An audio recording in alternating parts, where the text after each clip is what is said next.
राजन गोयल। मैं आज आपके सामने एक इंग्लिश की जो आपकी बुक है उसका एक ट्रूथ नाम का चैप्टर है।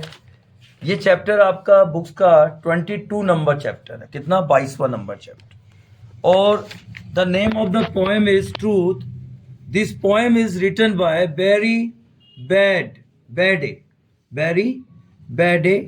और इस पोएम के अंदर जो बैरी जी हैं उन्होंने काफ़ी अच्छा इसके अंदर एक्सप्लेन किया हुआ। और मैं आपके सामने इसको फर्स्ट स्टेंजा पढ़ूंगा और आप इसको थोड़ा अच्छे से फॉलो करना। और आप लोग ज़्यादा से ज़्यादा सब्सक्राइब भी करना और थोड़ा सा आप स्माइल करिए। Happy new year 2024। सबके चेहरे एकदम लटके पड़े हैं। अरे खुश रहो यार, पेपर आने वाले हैं। तो ये आपका NIOS का एक चैप्टर है क्लास 10th का। The name of the poem is Truth. This poem is written by Barry Bede. तो फर्स्ट स्टेंजा है, sticks and stones may break my bones but words can also hurt me. Stone and sticks break only skin while words are ghost that haunt me. ये आपके books का पहला stanza है। इसका meaning क्या है, क्या कहता है? देखिए आपको बैरी बेडे क्या कहना चाहते हैं। छड़िया और पत्थर मेरी हड्डियों को तोड़ सकते हैं परंतु शब्दों का घाव मुझे चोट पहुंचा सकता है। पत्थर और छड़ी केवल स्किन को फाड़ देती है जबकि शब्द यानी हमारी गंदी वाणी भूतों की तरह हमारे दिमाग में घूमती रहती है यानी मंडराती रहती है। समझ में आया आपको first stanza? Second stanza, slant and curve the word sword fall to pierce and stick inside me. Bat and bricks may edge through bones but words can mortify me.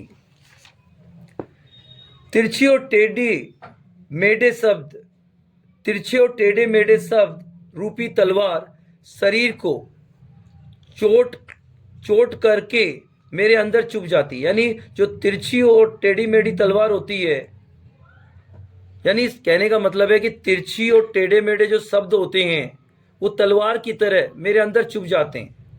बल्ले और ईंट के प्रहार से, बल्ला यानी बैट और ब्रिक्स क्या होते हैं? ईंट।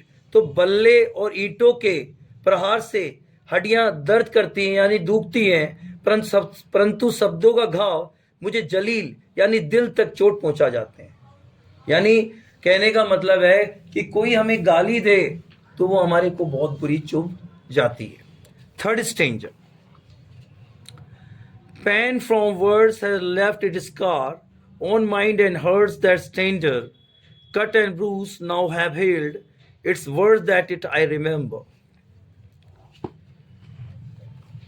शब्दों का प्रहार कोमल मन और हृदय के ऊपर एक गहरा दाग छोड़ देता है।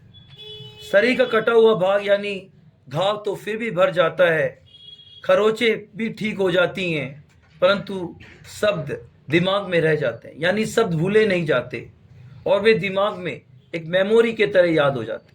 कहने का मतलब इस पोएम के अंदर बैरी वेडे ने क्या कहा है मैं आपको बताना चाहता हूँ, एक्सप्लेन करना चाहता हूँ थोड़ा सा इजी लैंग्वेज में। आप एक बार और इसको देखिएगा।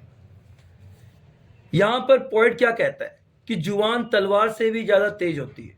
यानी शारीरिक चोट तो फिर भी ठीक हो जाती है और शारीरिक चोट समय पर ठीक हो जाती है, घाव भर जाता है, मानसिक चोट नहीं भरती। लोग अपने व्यवहार और आवाज की पैनी धार से दूसरों पर चोट करते हैं, वो बहुत ज्यादा दुखदाई होती है। तलवार डंडा हथियार की चोट झेली जा सकती है, दवाओं से इलाज भी किया जा सकता है परंतु मानसिक चोट जो गलत बिहेव आचरण और वाणी द्वारा होती है जबकि सदैव दुख पहुंचाती रहती है। कवि ने सिद्ध किया कि मानसिक चोट शारीरिक चोट से ज्यादा असरदार और दीर्घकालिक होती है, यानी लंबे समय तक दिमाग में घूमती रहती है। पॉइंट्स प्रूव दैट शब्दों का तीर काफी डेंजर होता है, अतः मानव होकर किसी से बुरा आचरण और गलत व्यवहार हमें नहीं करना चाहिए। ये ज्यादा तकलीफ देते हैं। क्या देते हैं? ये ज्यादा तकलीफ देते हैं। तो कहने का मतलब यहाँ पर एक ही चीज दर्शाई गई है कि हमारी वाणी प्रेम की वाणी होनी चाहिए, यानी जो शब्दों का घाव होता है वो कभी भरता नहीं है, चोट तो फिर भी भरी जाती है। तो आपको काफ़ी अच्छा समझ में आया होगा, मैंने काफ़ी अच्छा एक्सप्लेन भी कर दिया आपको बहुत कम समय में। आप मेरी वीडियो को पूरा सुनना, प्लस ज़्यादा से ज़्यादा सब्सक्राइब करिए सर। आप पढ़ाई में ध्यान दीजिए, और अब आपके पेपर भी आसपास ही हैं, और आप थोड़ा सा एकदम ध्यान से थोड़ी अपनी लाइफ के बारे में सोचिए। जय हिंद।